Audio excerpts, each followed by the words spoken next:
जी, बिस्मिल्लाहिर्रहमानिर्रहीम। आज हम अपन न्यू सेमेस्टर में हीट एंड थर्मोडायनामिक सब्जेक्ट को कंटिन्यू करते हैं। आज इसका फर्स्ट लेक्चर होगा। बहुत इंटरेस्टिंग सा टॉपिक है, सब्जेक्ट है। लास्ट टाइम भी हमने डिस्कस की थी, तो हम कोशिश करेंगे कि सब्जेक्ट को समझें, अंडरस्टैंड करें। हम मिलजुल कर इसकी चीज़ की इनके स्टडी करें और खुद भी आप इस पे सेल्फ स्टडी करें। इंशाल्लाह आपको मज़ीद इस पे बहुत सारी इन्फॉर्मेशन मिलेंगी। सबसे पहले हम बात करते हैं थर्मोडायनेमिक्स क्या होता है। ये एक ब्रांच ऑफ फिजिक्स है। अगर आपको याद हो, आपने लोअर क्लासेस में मैट्रिक बेसिस में, एफएससी में भी इसकी डेफिनेशन में भी पढ़ी हो। थर्मोडायनेमिक्स क्या है कि ये एक ब्रांच ऑफ फिजिक्स है जो डील करती है, क्या डील करती है, relationship between heat and form of energy, के हीट और फॉर्म ऑफ एनर्जी को रिलेट करती है।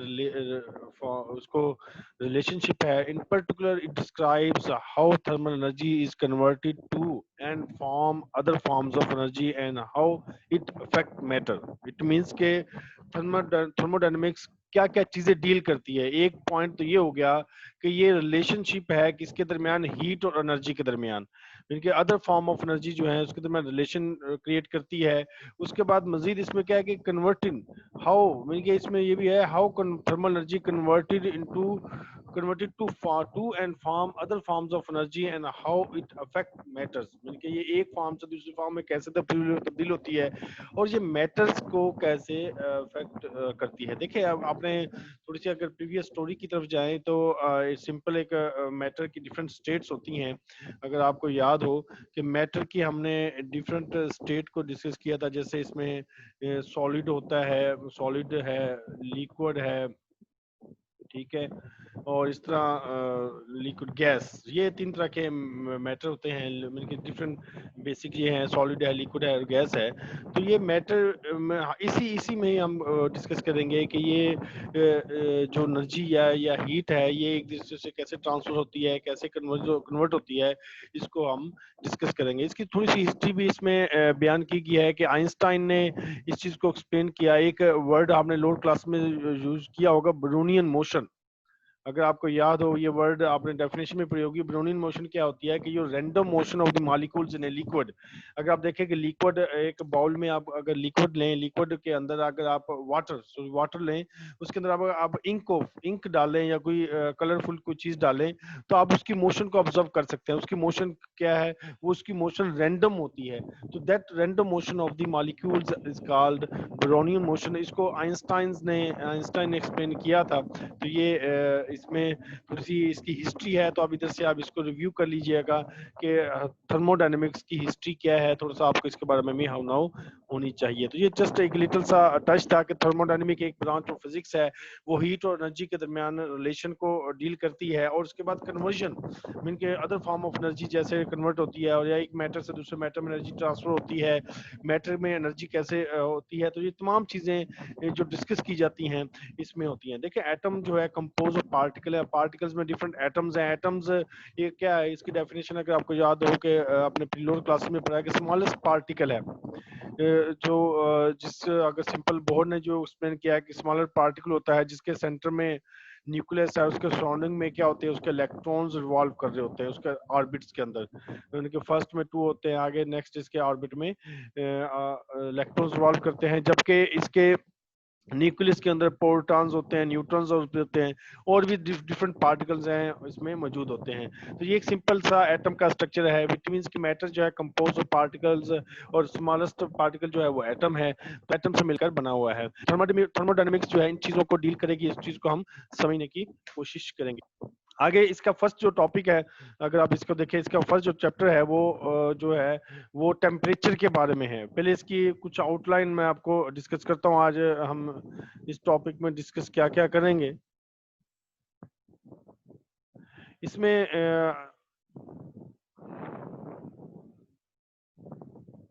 इसकी आउटलाइन में कुछ कंटेंट लिखे हैं जो मेन मेन हम इसमें डिस्कस करेंगे। एक तो थर्मोडायनेमिक्स की डेफिनेशन जो हम ऑलरेडी डिस्कस कर चुके हैं कि थर्मोडायनेमिक्स क्या होता है, इसकी डेफिनेशन क्या है। उसके बाद टेम्परेचर, टेम्परेचर क्या है इसको डिफाइन करने की कोशिश करेंगे, इसको समझने की कोशिश करेंगे, इसको क्रिटिकली भी ऑब्जर्व करेंगे। उसके बाद जीरोथ लॉ ऑफ थर्मोडायनेमिक्स क्या होता है इसको हम डिस्कस करेंगे। Thermometer and its properties, thermometer क्या होता है, इसकी प्रॉपर्टीज क्या है। सेल्सियस टेम्परेचर के बारे में डिस्कस करेंगे। अगर हम आगे प्रोसीड करें तो कुछ एक दो टॉपिक और भी पढ़ेंगे। सबसे पहले हमने जो थर्मोडायनेमिक्स की डेफिनेशन हमने डिस्कस कर ली कि ये क्या होती है। उसके बाद अब टेम्परेचर क्या होता है। टेम्परेचर आपको बताया कि मूवमेंट फीलिंग ऑफ हॉटनेस और कोल्डनेस, मतलब कि हॉट और कोल्ड, मतलब कोई चीज कितनी ठंडी है या कितनी गर्म है, उसको हम टेम्परेचर का नाम देते हैं। अब टेम्परेचर जैसे आप किसी चीज को टच करते हैं तो ये आपको कभी वो फील होती है, कभी हॉट, कभी वो आपको ठंडी भी फील होती है। लेकिन जो हमारा जो मेजरिंग सिस्टम है ये कोई एक्यूरेट नहीं है। अब आप देखें कि हमारा जो सिस्टम है ये ट्रांसफर एनर्जी है। हम किसी चीज को टच करते हैं तो एनर्जी भी ट्रांसफर होती है और वो हीट एक फॉर्म से दूसरी फॉर्म में मूव करती है, एक बॉडी से दूसरी बॉडी में ट्रांसफर होती है। तो हमारा जो मेजरिंग मेथड है वो एक्यूरेट नहीं होता। हम जस्ट सेंस कर सकते हैं कि ये चीज गर्म है और ये चीज ठंडी है, ये हॉट है, ये कोल्ड है, तो इसको थोड़ा सा सेंस कर सकते हैं। तो इसमें ये आपका चैप्टर का फर्स्ट पॉइंट है कि टेम्परेचर, चैप्टर नंबर 19 है ये, बायो सर्वे की बुक का ये चैप्टर है। इसके आप देखिएगा। इसमें सबसे पहले हम इसके थोड़ी सी, इसमें ये पॉइंट्स बहुत सारे आपने एग्जांपल्स भी लिखी होंगी, आप इसको रिव्यू कर लीजिएगा कि क्या है। तो इसमें वही बात लिखी है, बेसिक कंसेप्ट टेम्परेचर क्या है। विद हॉट और cold an object feels when we touch, mean कि जब हम किसी चीज को टच करते हैं तो हम फील करते हैं कि ये हॉट है या कोल्ड है, इसकी सेंस को हम चेक करते हैं। तो our sense provide qualitative indication of temperature, mean qualitative बताता है, मीन कुछ सेंस लेके ये ठंडी है, लेकिन इसकी हम वैल्यू नहीं बता सकते। हम अब ये नहीं कि आप किसी चीज को आप टच करें तो आप बताएंगे इसका टेम्परेचर इतना है, या किसी की ठंडी चीज को टच करें तो इसका टेम्परेचर इतना है। तो आप इसकी मीनिंग, इसकी वैल्यूज को तो नहीं आइडेंटिफाई कर सकते एक्यूरेटली, लेकिन उसकी आप क्वालिटेटिवली इसको बयान कर सकते हैं कि ये इसको ये हॉट है, ये कोल्ड है। तो आवर सेंसेस जो है कह रहे कि अनरिलायबल हैं और ये इसको मिसलीड करते हैं, कि इसको आप एग्जैक्टली इसको मेजर नहीं कर सकते। आगे मजीद एक जनरल से बहुत इंटरेस्टिंग सी एग्जांपल है। एक आप बात की है कि एक कमरे में हाफ एक रूम है जिसमें कारपेट बिछा हुआ है। कारपेट बिछा हुआ है तो इसमें यह है कि अगर मैं थोड़ी सी इसकी फिजिकली बताऊं, सपोज ये आपका रूम है, रूम के हाफ पार्ट के अंदर जो है सपोज ये कारपेट बिछा हुआ है, हाफ पार्ट के अंदर ये टाइल्स लगी हुई है, टाइल्स इसमें टच है, ठीक है। अब इसमें कह रहे कि अगर कोई पर्सन जो है इस पोजीशन पर खड़ा है, सपोज इस इधर कोई पर्सन इधर खड़ा है, तो अब उसकी ये कारपेट के ऊपर एक पर्सन जो है ये टाइल के ऊपर, सपोज इधर एक पर्सन जो है एक टाइल के ऊपर स्टैंडिंग पोजीशन में है। अब आपको हम खुद सेंस कर सकते हैं कि जो कारपेट के ऊपर बंदा, जो मैन, जो पर्सन जो है वो खड़ा होगा, वो उसकी feeling of hotness and coldness different होगी, मतलब कि इसकी डिफरेंट होगी फीलिंग, जबकि इसकी फीलिंग क्या होंगी, डिफरेंट होंगी। अब ये आप कॉमन, अब एग्जांपल डिफरेंट होंगी, तो आप इसको ऑब्जर्व कर सकते हैं कि इसकी फीलिंग जो है, इसकी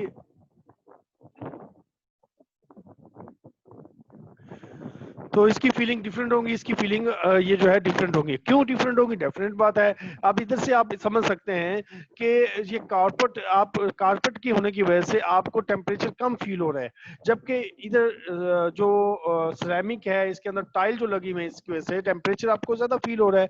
इट मीन्स के इससे ये समझ आता है, हालांकि रूम का टेम्परेचर सेम है, सपोज इसका टेम्परेचर अगर 20 डिग्री है, तो हालांकि रूम का टेम्परेचर, सबका टेम्परेचर सेम है, लेकिन आपको कारपेट के ऊपर टेम्परेचर कम फील हो रहा है, जबकि जो आपकी टाइल्स हैं उसके ऊपर टेम्परेचर आपको ज्यादा फील हो रहा है। एक्चुअली ये हम जो सेंस कर रहे हैं ये ट्रांसफर हीट है।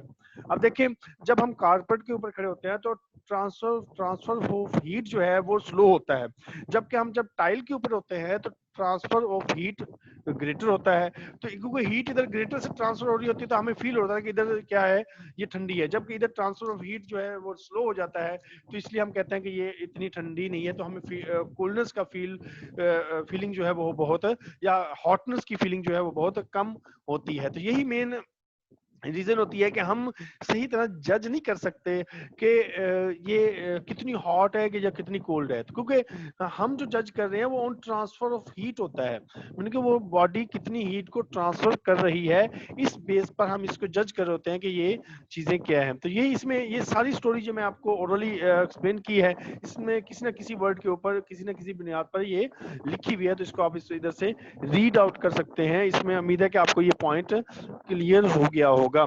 इसी तरह अब इसमें बात किया कि इनके दो डिफरेंट दो मटेरियल हैं या दो लिक्विड हैं, इनके एक हॉट वाटर है, कोल्ड वाटर। जब इनको आप इकट्ठा करेंगे तो थोड़ी देर बाद वो दोनों एक ही टेम्परेचर अटेन कर लेंगे, तो इट मीन्स वो थर्मल इक्विलिब्रियम में आ जाते हैं। थर्मल इक्विलिब्रियम में आ जाएंगे तो हम इसको कहेंगे थर्मल इक्विलिब्रियम हो गया। तो इसलिए ये इसमें ये वो बात लिखी है, two object different initial temperature each some intermediate temperature when placed in contact with each other, then what happen, the mixture somewhere between the initial and hot cold water। तो अब उस वक्त क्या होगा जब दोनों को कांटेक्ट किया जाएगा, फर्ज किया सपोज करें, मैं इसकी एग्जांपल समझाता हूँ कि एक है सपोज एक बॉल में हॉट वाटर है, हॉट वाटर इसका 100 टेम्परेचर है सपोज, और एक बॉल है उसमें जो है आपका कोल्ड वाटर है और इसका टेम्परेचर सपोज मैं करता हूँ कि सपोज 20 डिग्री है, ठीक है, इसका क्या है 100 डिग्री। जब इन दोनों को आप मिक्स करेंगे, जब इन दोनों को मिक्स करेंगे तो इसका जो मिक्स का टेम्परेचर होगा वो इन बिटवीन इन दूस मीन के 100 से 200 के दरमियान हो सकता है वो 50 हो जाए, 60 हो जाए, ठीक है, या 30 हो जाए या 40 हो जाए। इट मींस कि अगर एक टेम्परेचर एक लिक्विड का टेम्परेचर हाई है, दूसरे का लो है, जब उन दोनों को मिक्स करेंगे तो उन दोनों का टेम्परेचर जो है इन बिटवीन हो जाएगा, इन दोनों के दरमियान लाई करेगा। अब एक और डिफरेंट एग्जांपल है, देखें ये एग्जांपल देखें कि अगर सपोज एक आपके पास ऑब्जेक्ट ए है, एक ऑब्जेक्ट आपके पास बी है। अब देखें दोनों का टेम्परेचर सेम है, एक का टेम्परेचर क्या है शो कर रहा है 22.5, जबकि सेकंड ऑब्जेक्ट का टेम्परेचर क्या है 22.5।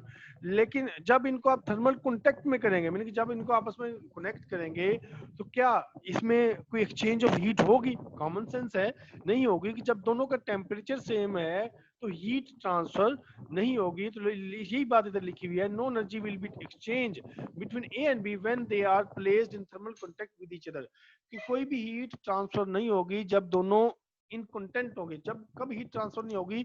जब दोनों ऑब्जेक्ट का टेम्परेचर सेम होगा। अब जनरल एग्जांपल ले लें, एक जैसे आप अगर किसी के साथ हैंड शेक करते हैं, हैंड शेक के दौरान जो है आप जब उसके साथ अगर आप दोनों का बॉडी टेम्परेचर सेम है तो वो फीलिंग नहीं होती कि आप हॉट है या कोल्ड है। लेकिन बाज का टेम्परेचर डिफरेंस होता है, तो जब टेम्परेचर डिफरेंस होता है तो आप बता सकते हैं कि आपके हाथ गर्म है या आपके हाथ ठंडे हैं। तो इसमें वही चीज हो रही होती है बेटा कि हीट ऑफ ट्रांसफर हो रहा होता है। सपोज अगर आपका हाथ ठंडा है और दूसरे का गर्म है, तो क्या होता है कि वो हीट जो हॉट में से आपकी तरफ ट्रांसफर हो रही होती है।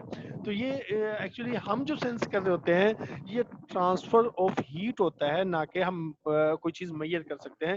तो इसलिए हम इसको मेजरिंग रिलायबल नहीं कह सकते कि हमने इसका टेम्परेचर रहता है, क्योंकि हम इधर जो ऑब्जर्व कर रहे होते हैं वो जस्ट ट्रांसफर ऑफ हीट के बारे में ही डिस्कस कर रहे होते हैं। तो उम्मीद है कि ये भी पॉइंट आपको समझ आ गई होगी कि अगर दो टेम्परेचर जो हैं, अगर दोबारा समझ लें, अगर दो बॉडीज सेम टेम्परेचर पे हैं तो अगर उनको कांटेक्ट भी करेंगे तो कोई भी हीट ट्रांसफर नहीं होगी। आई होप कि ये आपको पॉइंट समझ आ गया होगा। और इसी का नाम हम कहते हैं जीरोथ लॉ ऑफ थर्मोडायनेमिक्स, इसको ही कहते हैं। क्या इसमें क्या यही बात लिखी हुई है, इफ टू ऑब्जेक्ट, आप इसको जनरल भी लिख सकते हैं, if two object are separately thermal equilibrium with third object C, then A and B are thermal equilibrium with each other. मैंने क्या उसने कहा है कि अगर दो ऑब्जेक्ट हैं, अगर एक ऑब्जेक्ट ए एंड बी है, आर सेपरेटली थर्मल इक्विलिब्रियम, मैंने के उनका थर्मल इक्विलिब्रियम में है, ऑलरेडी वो थर्मल इक्विलिब्रियम में है। सपोज इसका भी टेम्परेचर 100 है, इसका भी 100 है। जब इनको कांटेक्ट करेंगे जो ऑब्जेक्ट सी होगा वो इन बिटवीन वो भी उतना ही, वो भी थर्मल इक्विलिब्रियम में होगा। इट मींस कि कोई भी हीट ट्रांसफर नहीं होगी। तो यही इसमें इसे कहते हैं जीरोथ लॉ ऑफ थर्मोडायनेमिक्स। तो इसको आपने अच्छे अंदाज से पॉइंट करना है। जो हमने सेकंड पॉइंट डिस्कस किया था टेम्परेचर क्या था, वो भी आपको समझ आ गई होगी। और thermodynamics zero law of thermodynamics क्या होता है, इसकी भी आपको हो पाके समझ आ गई होगी। तो इसको आप इसको रिव्यू कीजिएगा इंशाल्लाह मजीद।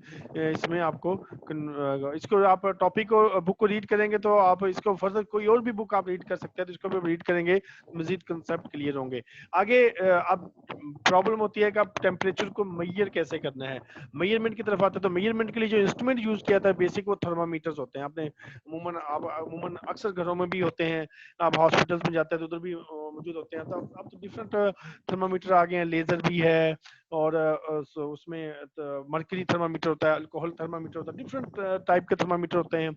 अब इसमें थर्मामीटर की जब जो मेजरमेंट होती है वो फिजिकल प्रॉपर्टीज पर डिपेंड करती है। मीन के थर्मामीटर जो डिवाइस होती है वो जो टेम्परेचर मेजर करता है वो फिजिकल प्रॉपर्टी पर डिपेंड करता है। फिजिकल प्रॉपर्टीज कौन कौन कौन सी होती हैं, ये बहुत ज्यादा इंपॉर्टेंट है, इसको गौर से आप इसको समझिएगा, इसको अंडरस्टैंड कीजिएगा कि थर्मामीटर की जो प्रॉपर्टी जिसको वो यूज कर सकता है, फर्स्ट वो प्रॉपर्टी क्या है, वॉल्यूम ऑफ लिक्विड, यानी कि टेम्परेचर से उसका वॉल्यूम चेंज हो रहा है। जैसे आप मर्करी ले लें, मर्करी में क्या होता है, उसका वॉल्यूम क्या हो रहा होता है, चेंज हो रहा होता है। दूसरा है dimension of the liquid, solid की डायमेंशन में क्या आप उसको उसका उसका उनके वो मटेरियल की डायमेंशन चेंज हो रही है। थर्ड पॉइंट जो है pressure gas at constant volume, उनके कांस्टेंट वॉल्यूम के ऊपर उसका प्रेशर ऑफ गैस चेंज हो रहा है। और fourth one the volume gas off at constant pressure. पहली बात क्या है, देखे पहला क्या है कि प्रेशर चेंज हो रहा है कांस्टेंट वॉल्यूम पर, और सेकंड क्या है, वॉल्यूम चेंज हो रहा है कांस्टेंट प्रेशर पर। तो ये अगर आप बॉयल्स लॉ और चार्ल्स लॉ भी इसमें ये चीजें डिस्कस की थी, तो हम इसको नेक्स्ट इंशाल्लाह कंसीडर करेंगे। फिफ्थ जो है electric resistance of a conductor, मतलब कंडक्टर की इलेक्ट्रिक रेजिस्टेंस से भी फाइंड आउट कर सकते हैं कि इसका टेम्परेचर क्या है। Third one colour of the object, मतलब ऑब्जेक्ट का कलर चेंज हो जाए, टेम्परेचर चेंज होने से ऑब्जेक्ट का कलर चेंज हो जाए, तो हम इससे भी अंडरस्टैंड कर सकते हैं कि इसका टेम्परेचर, इस ऑब्जेक्ट का टेम्परेचर क्या है। 6 पॉइंट सॉरी मेमोराइज कर लें दोबारा, इसको मैं रिवाइज कर देता हूं कि फर्स्ट क्या है, वॉल्यूम ऑफ द लिक्विड, यानी कि आपके लिक्विड का वॉल्यूम चेंज हो रहा है। सेकंड जो है इसमें क्या है, dimension of a liquid.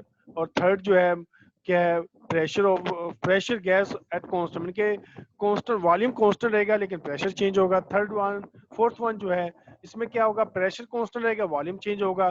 Fifth one जो है कि बॉडी जो मटेरियल है जिसके जरिए आप मेजर करते हैं टेम्परेचर, वो कंडक्टर है, उसके जरिए मेजर कर सकते हैं, ठीक है। और लास्ट वन जो है वो क्या है, कलर ऑफ द ऑब्जेक्ट, मतलब ऑब्जेक्ट का कलर चेंज हो रहा है। तो ये तीन ये कॉमन प्रॉपर्टीज हैं जिसकी बुनियाद पर थर्मामीटर को डेवलप किया जाता है। अब थर्मामीटर इनमें से कोई भी प्रॉपर्टीज को कोई भी मटेरियल को यूज किया जा सकता है। इसमें जैसे आप इसकी एग्जांपल लें, जैसे ये है, ये मर्करी थर्मामीटर है। अब मर्करी थर्मामीटर क्या होता है कि इसके बेस में ये होता है मर्करी, ठीक है। जैसे ही इसको टेम्परेचर मिलता है तो ये राइज होना शुरू हो जाता है, और जितना लेवल तक राइज होता है तो हम कहते हैं इतना इसका टेम्परेचर है। तो ये मर्करी थर्मामीटर कहलाता है। तो इसमें मर्करी है, इसका अल्कोहलिक भी होता है, और अल्कोहलिक थर्मामीटर भी अवेलेबल होते हैं। और इसमें कैपिलरी ट्यूब के अंदर ये चीज फीलिंग होती है, तो वो टेम्परेचर बढ़ने से वो चीजें एक्सपेंड हो रही होती हैं, तो उसके एक्सपेंशन से उसका वॉल्यूम चेंज हो होता है, या उसकी वॉल्यूम चेंज होने की वजह से हम उसकी टेम्परेचर मेजरमेंट कर सकते हैं। अच्छा, इसमें एक और इम्पोर्टेंट पॉइंट है कि आइस पॉइंट ऑफ वाटर क्या होता है, स्टीम पॉइंट ऑफ वाटर क्या होता है।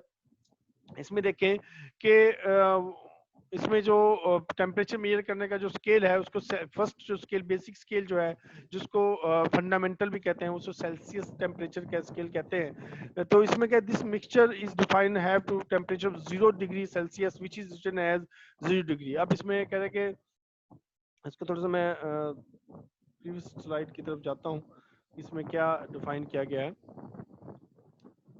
The thermometer can be calibrated by placing in thermal contact with natural system that remains at constant temperature। Mean के पहले तो क्या होता है कि थर्मामीटर को हम कैलिब्रेट करते हैं कि किस टेम्परेचर, मीन के आप जैसे एनवायरनमेंट, हमारे एनवायरनमेंट के टेम्परेचर सपोज करते हैं वो 25 डिग्री है, तो हम ये सपोज करते हैं, कैलिब्रेट करते हैं कि वो, हम ये कहते हैं कि वो 25 डिग्री, या उसको आप कैलिब्रेट करें कि ये इसको इधर जो है वो 0 शो करे, और उसके बाद जब टेम्परेचर इंक्रीज हो तो उसके बाद देखेंगे इसके टेम्परेचर इतना है या इतना है या इतना है, तो उसको हम कहेंगे कि सेल्सियस टेम्परेचर स्केल जो है दिस मिक्सचर को हम इसको कह के इसको मार्क करेंगे ये 0 डिग्री है, that is called the ice point of water. हम कहते हैं कि आपने उसको आइस में रख दिया थर्मामीटर को, उसका जो टेम्परेचर है उसको हम कहते हैं आइस पॉइंट ऑफ वाटर। अब कॉमनली आप उसको उसके बाद आपने उसको किसी बॉइल्ड वाटर या स्टीम में रख दिया थर्मामीटर को, तो उसका टेम्परेचर 100 हो गया, तो इसको हमने कह दिया स्टीम पॉइंट ऑफ वाटर कह दिया। मैंने कि आप पहले आपने उसका क्या कर दिया, उसके मार्क पॉइंट लिए कि उसका बॉइलिंग पॉइंट क्या है और इसका आइस पॉइंट क्या है, स्टीम पॉइंट क्या है, तो ये दोनों नोट कर लिए। उसके बाद उसको डिवाइड कर दिया, इसलिए ऐसे जो जैसे जैसे वो एक्सपेंड होगा तो उसकी हम मेजर कर सकेंगे। तो आप इसको ये लोअर क्लासेस में भी आपने पढ़ा होगा, इससे मजीद इसको आप देख लीजिएगा। अच्छा, इसमें मजीद अल्कोहलिक भी होता है, करेगा अगर thermometer calibrated in this way represent problem with extremely accurate reading are needed. For instance reading given by alcohol thermometer, जो अल्कोहल थर्मामीटर होता है calibrated at ice and steam of water agree with those given by the mercury thermometer only on calibration points. मतलब कि calibration point पर वो major होता है। जैसे अब देखें, thermometer reads the temperature of, for example, 50 degree, the other indicates slightly different value from, यानी कि ये 50 डिग्री पर होता है जबकि दूसरा जो आप देखेंगे वो 0 पर होता है। तो ये इस डिफरेंस की वजह से ये इसको हम यूज नहीं करता, ये कैलिब्रेट नहीं होता कंपेयर टू मर्करी, इसलिए हम इसको यूज करते हैं। जैसे इसमें देखें, mercury thermometer for example can not use below freezing point, मैंने कहा मर्करी थर्मामीटर फ्रीजिंग पॉइंट से नीचे नहीं यूज हो सकता। And alcoholic thermometer is not useful for measuring temperature above 35। अब देखें ना इसके मेरिट्स और डीमेरिट्स, मर्करी जो है -39 से नीचे नहीं यूज हो सकता, जबकि जो सिंपल अल्कोहलिक थर्मामीटर है वो 85 से ऊपर नहीं जा सकता। तो इसलिए हर थर्मामीटर की अपनी प्रॉपर्टीज होती हैं, अपना यूजेज होता है, तो जहां वो अवेलेबल होगा। लेकिन नॉर्मली हमारे जो मार्केट में अवेलेबल है वो मर्करी होता है, तो मर्करी ज़्यादा स्टेबल है, उसमें ज़्यादा फ्लेक्सिबिलिटी है, तो इसलिए उसको हम ज़्यादा यूज करते हैं। तो अभी हम इस पॉइंट तक इस टॉपिक को रखते हैं। अगर किसी के जहन में कोई क्वेश्चन हो तो काइंडली वो आप कर सकते हैं।